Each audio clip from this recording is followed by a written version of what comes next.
The journey begins many, many years ago when I was a young professor at the University of California. I had some incredible experiences which could be called mind over matter or higher consciousness. And this led me to experience what I will call the other side, something beyond the scientific three-dimensional paradigm.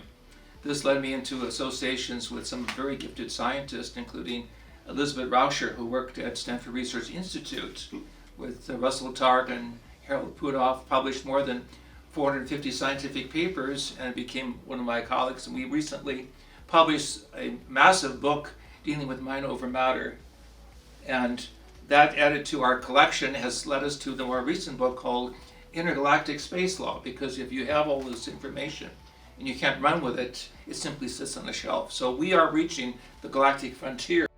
We know that Ingo Swann, who was really one of the pioneers at SRI, the Stanford Research Institute Remote Viewing Project, actually remote viewed Jupiter. Back we see how small our planet is, how we're all together as a humanity, and how precious this time is to grow up and to realize we have got cosmic cousins, friends, neighbors, with the ancient indigenous elders and spiritual philosophers recognized as the higher angelic realms. Some would call the realms of the avatars, the cosmic beings. We would simply call them the cosmic others, who now are at our doorstep. And with a sense of love, compassion, and deep open-mindedness, they come together as we begin a new voyage. One of the interesting things that they came out with at Stanford Research Institute is the fact that you didn't like sit here in California or Arizona and then travel with your mind over to Russia to see what the Kremlin was all about. You were at the Kremlin. There was no time delay. That is the experiment that Russell Targ and Elizabeth Rauscher also did. They measured the time to be able to get there. It was almost instantaneously, faster than the speed of light. So you are there. You are on the moon if you wish to be on the moon. Or don't look at it when someone's calling you, and just think who's calling you. You start training your mind. Once you start realizing, hey, I know who's calling before I even look, then you start using it in other capabilities. And you start just developing and developing. One of the things that Russell Targ said is anybody can do it. They were picking people from down the corridor, people who never even at Stanford. Yeah, at Stanford Research Institute. No, they didn't even think they could ever do it, but they showed them, they trained them a little bit, because you want to be able to have some training, and then they were fabulous. To receive and send signals. And one of the things that I wrote about in my book, The Keys of Enoch, is that we're going to find out that gravitational waves work also with the human mind. And we're in an age of, shall we say, not only scientifically proving that we are working at all times, not only with gravitational fields, but with gravitational waves. And that's the key to future communication beyond physical technology. We just have to quiet the mind. We have to be able to energize the big picture, which means we have to see the picture of the universe that we're in through sound, through color, through sacred geometries.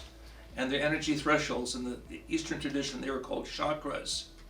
In the early Christian mystical tradition, they were called the seven seals, or these energy points.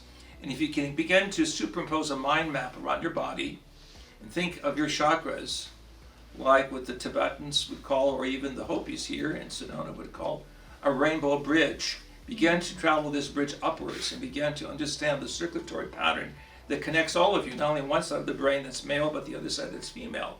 One part of you that's east and one part of you that's west. One part of you that's within the microcosmos and one part's in the macrocosmos. We say we want to first see a peaceful world, a peaceful planet. I think that's number one. And then we believe once we've seen that or established that peaceful planet, we will ultimately have contact with other levels of intelligence. Because from what we know now, and this is something that Chaim Eshed said, he's from the Israeli Security Space Program, that the ETs don't think we're ready. And I believe that that is actually on some levels true. Of course, we do feel we're ready on a personal level, but if you go back, the New York Times said out of the last 3,400 years of history, only less than 270 years of that have been a peaceful planet. So really, we're not the kind of people you want to have like visiting you on outer space. Had a vision of structures on Mars and you wanna actually find it? saw evidences of a previous civilization that was destroyed.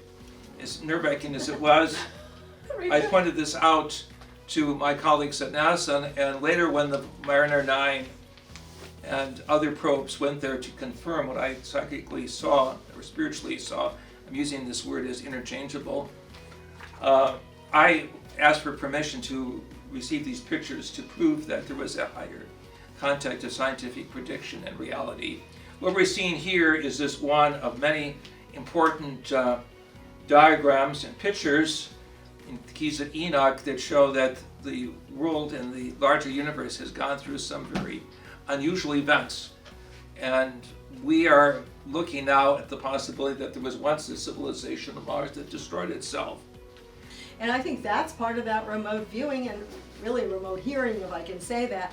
All of us have that potential, and I think more and more people are using it to tune into those other levels of intelligence that really know more than we do. I have to say, we are kind of boxed here. We can get outside the box, and we can also get feedback from some of these intelligences that are giving us that information that can help humanity. I think they're really trying to help humanity. They're trying it in environmental ways, like take a look at Fukushima. There's been ET's vehicles seen flying around Fukushima. You can Google that, in many other situations. Even volcanoes like the one near Puebla, Mexico. A friend of ours, Jaime Malsan, actually takes pictures because they're always going in and out and around that volcano to kind of protect, I think, the planet for a while.